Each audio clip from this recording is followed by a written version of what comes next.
Hey everybody. All right, so I am going to give you some verbal instructions on your experience paper. This experience paper is is two parts of a reflective paper. So the texts that you are going to be using in this paper are the chapters 12 through 18 in The Lost City of the Monkey God, Being Prey, Surviving a Crocodile Attack, which I handed out yesterday, and Dying for Discovery, which we read and worked with Modes of Discourse yesterday, and To Kill a Hawk, which I also handed out yesterday. You may also use any other text that we have read so far this semester. So it isn't limited to these texts that I have listed right here. You can also bring in any other texts that we have read this semester into your paper. The purpose of this paper is to write a reflection. I will post a blog post on D2L, or I have already, that tells you exactly what reflective writing is and what is expected in reflective writing. You've written one reflection, and that was a metacognitive reflection on your rabbit holes. But we are going to, this is a much more formal and more in-depth reflection paper. And it is also covering more than just one text. So you should be synthesizing all of these texts together. So your reflection will include the content of chapters 12 through 18. This is the main text that should center your paper. So that is really what you're writing your reflection on.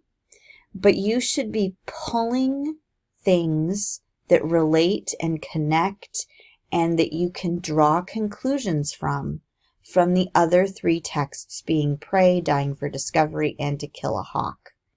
All right, so you are required to use those three extra texts because this paper should cover 4 texts in total. The Monkey God book, the Being Prey, Dying for Discovery, and To Kill a Hawk. So you are going to be talking about the connections between these texts and drawing conclusions based on the content of all 4 of these texts and any other texts that you want to bring in. Because if something is connecting, bring it in. That'll only make your paper richer and better. Okay? So I wanted you to know that I will be here to discuss any kind of questions that you have during your conference. You can also email me more questions. But let's look at the format of this paper. Since there are 2 sections, you're going to label your sections. Excuse me.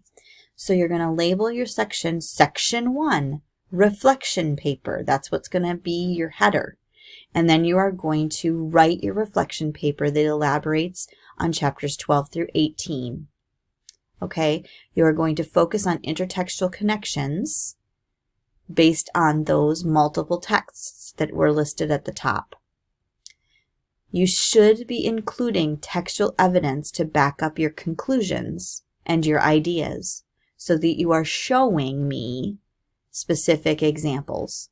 And when you are quoting, make sure you're using quotation marks and making it very clear which text you are talking about. Okay? If you're pulling a text, you're pulling a quote, you need to make sure you're giving the text credit. Use the author. That is the best way of doing it.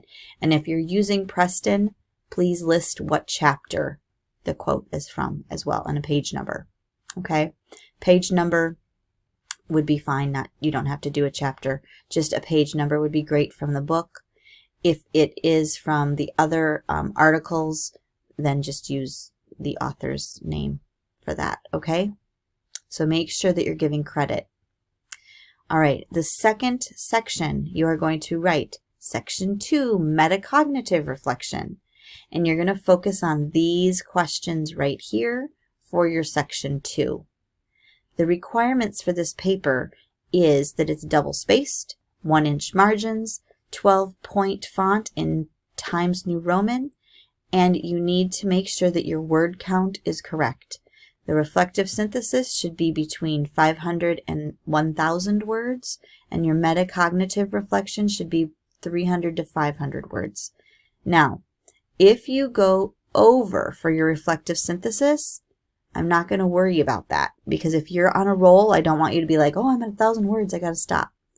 Because 1,000 words isn't really that much, even though it sounds like a lot. Okay? So don't worry about that. But I don't want like a 20-page paper. So make sure that it, stays within 5 pages. Okay? So there you go. That is what I'm telling you. Look at the blog post so you can understand what reflective writing is. And then make sure that you're doing some pre-writing, so you're looking at those textual connections, and then you can draw some conclusions from those reflections, okay, from those text-to-text connections. What does it mean because all of these are connecting in a certain way? What do all of these texts speak to together? Okay, that is what I'm looking for. I hope that you enjoy sitting down and reading chapters 12 through 18 in one setting. I know it's going to be tough to wiggle through the first part, but I really want you to just get to the point where you're in the book and experiencing the book, because that is when reading is really fun. And we don't give you that opportunity in school very much. We like to chop things up into bite-sized pieces, and then you don't get that really great experience of being immersed in the book. So off you go to do your reading. Thank you. And if you have questions, go ahead and email me or come see me.